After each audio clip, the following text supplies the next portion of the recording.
Hello guys and welcome back to my YouTube channel. Today we are going to discuss a YouTuber known as Eugenia Cooney. You may have seen her on the Shane Dawson video that he just released on his birthday about her recovery from an eating disorder. So we are going to discuss also her friend Jaclyn Glenn's video and how that is different from the video that Shane Dawson made about her. And some of the details that Jaclyn Glenn brought up I can further explain, and I can just fill you in on some of the details that maybe they didn't know when they were starting out trying to help Eugenia. So let's get into it.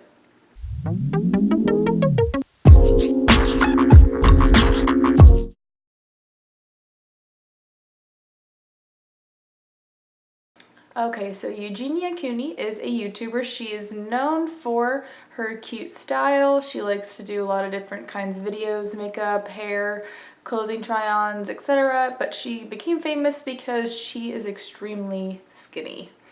And a lot of people in her comments and would say things like, eat a cheeseburger and you need to gain weight and you look sick, and she would always respond if response was necessary with a sweet remark, and she was never rude to any of her fans, and she was never rude to anyone who accused her of having an eating disorder or anything. She just seems like a really sweet girl. She doesn't seem like she has a bad bone in her body. So a few months ago, she posted that she was taking a break from YouTube and going to voluntarily going to get some help. So the one thing that I noticed first off in the situation is that just because she is really, really skinny does not mean that she has an eating disorder. We know now that she does because she came out and said that in the video with Shane Dawson, and Jaclyn Glenn and her friends know this as well. But there's lots of things that can make you extremely skinny, and having an eating disorder can be one of them, but it's not always. So a lot of her fans or people would just get on YouTube and accuse her of being anorexic and you're, making a bad image for your fans and things like that. But the few things that I can think of off the top of my head that can make someone extremely skinny, cancer is one of them. Malnourishment because of GI issues, like if you are not able to eat any food because it does not absorb through your GI tract, that's something that's going to cause you to lose a lot of weight because you're not even absorbing anything that you're eating. A lot of children who have GI symptoms and have to have parts of their GI tract removed will have something called short gut syndrome, which there's just not a whole lot of bowel that can absorb food, so they tend to be having weight issues. So I think people just jumped on this anorexia bandwagon, and it's like we don't really know. We didn't know at the time what her condition was. Now that she's kind of alluded to having this eating disorder that she was getting treated for, and that she does look a lot better now, obviously we kind of know what the story was, but you can't just hop online and be like a YouTube doctor and say this is what it is. You don't know what it is, and you don't have access to her medical records, and obviously neither do I. So I'm not going to diagnose her with anything. Even if I could, I still wouldn't.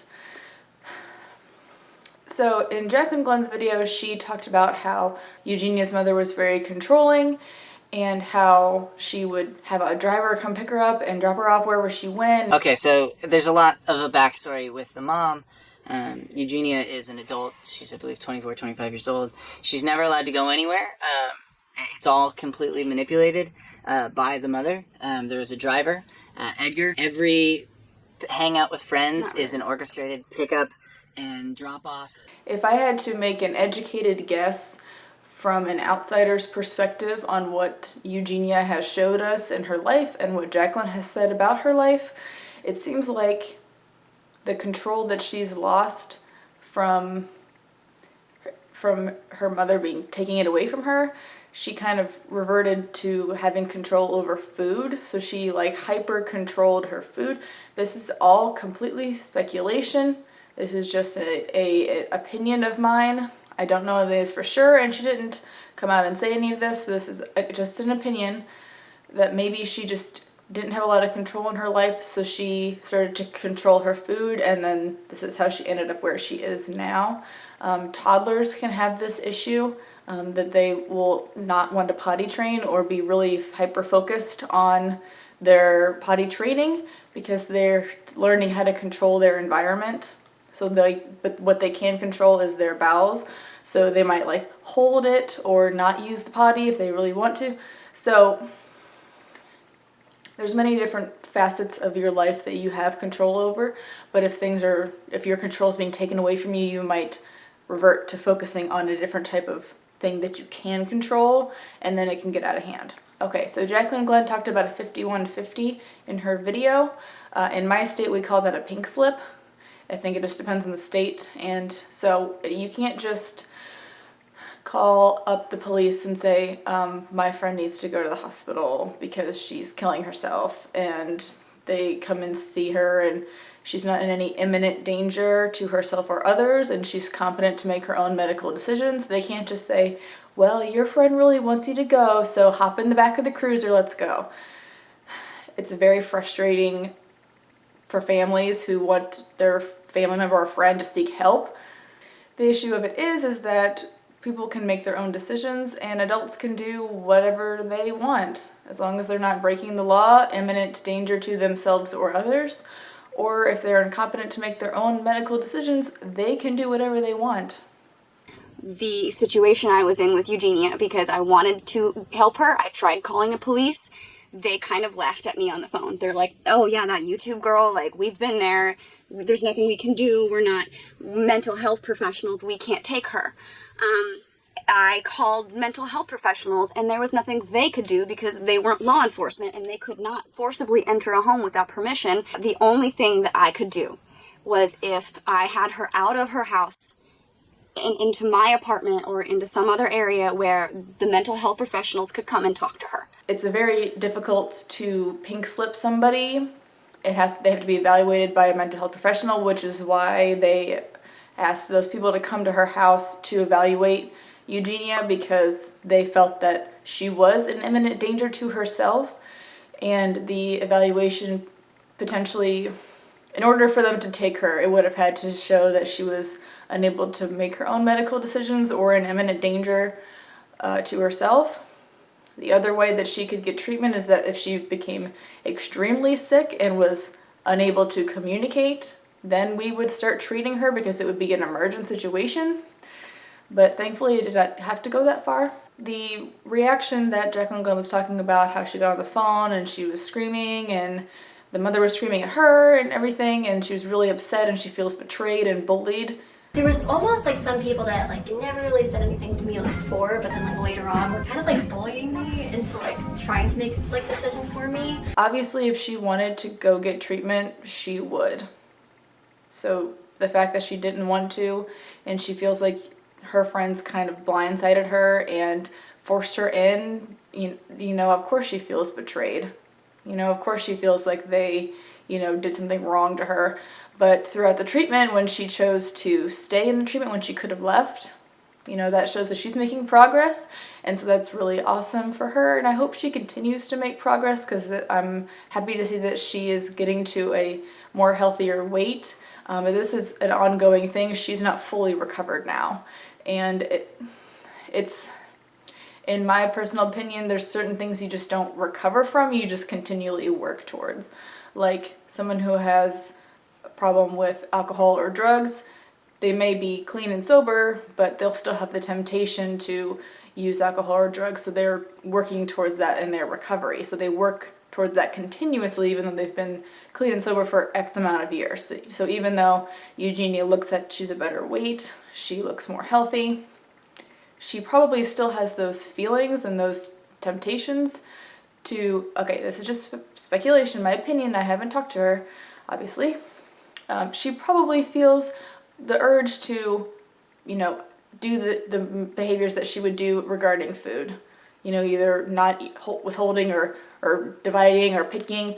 I did make a video about bulimia, binge eating. I'll link that above here. So patients who have eating disorders have like really strict rituals on how they process the food. They only eat certain food groups potentially, or they don't let them touch, or they only eat at certain times, or they eat for, you know, a very small amount for a prolonged period of time. Or they don't want anyone to see them eating as well either. So she potentially may still have these feelings that she has to revert back to those rituals that she was doing because those were comfort for her, my opinion. Potentially those things would make her feel better, give her back a bit of control in her life. So even though that she is working towards getting better, she's going to still have those feelings until she, you know, learns how to manage them, which is why she's in treatment. In Jaclyn Glynn's video, she kind of alluded that her mom was threatening to pull her out of treatment. I don't know the dynamic with her and her mother, with Eugenia and her mother, but Eugenia's an adult. She can't pull her out of treatment. There's no situation, there's no scenario where another person can pull an adult out of treatment unless the patient is deemed incompetent to make their own decisions and then has a power of attorney or a guardian assigned to them. Then that person can pull them out of treatment. But if she's an adult, she's competent to make her own decisions, she wants to be in treatment, her mom can't pull her out. So that is my opinion on the Eugenia Cooney issue. Please send her all the love and support. She really needs it right now. She's obviously going through something, and it looks like she's on the path to recovery, and I really hope that she's able to maintain her recovery. And I wish her all of the best, and I send her all the love and support. And with the Shane Dawson video, I think that he was just trying to be careful of how she was feeling. Shane mentioned in his video that he had problems with eating as well in his past, so he probably kind of understands how she feels a little bit and doesn't want to push her. I don't think he did anything wrong. He just maybe didn't, you know, talk about the super traumatic way that she was pushed into treatment, you know, which, and it's Eugenia's story to tell, and the video was, you know, was driven by her, so I don't think he should have brought it up. And Jaclyn bringing it up now, I'm on the fence because it's still, like, it's Eugenia's story. It's not Jaclyn's story. You know, she played a part in it, but it's not, you know, this isn't a video about how I pushed my friend into treatment. This is responding to the video about Eugenia. So I don't know if this was really the right move for Jaclyn to do regarding her treatment. You know, it might make Eugenia upset more than she probably already is with her. I don't know. We'll just have to see what happens, and hopefully Eugenia's able to come back to YouTube soon if she wants to. Alright, thank you guys so much for watching. I hope you really enjoyed this. I have been following what was going on with her, and I really just wanted to give an opinion from a nursing perspective. Comment down below and tell me what you think of the situation, and if you think Jaclyn was right to make this video about her, or if you think Shane was right to make a video about her. Let me know what you think down below, and I will see you guys in the next one. Bye.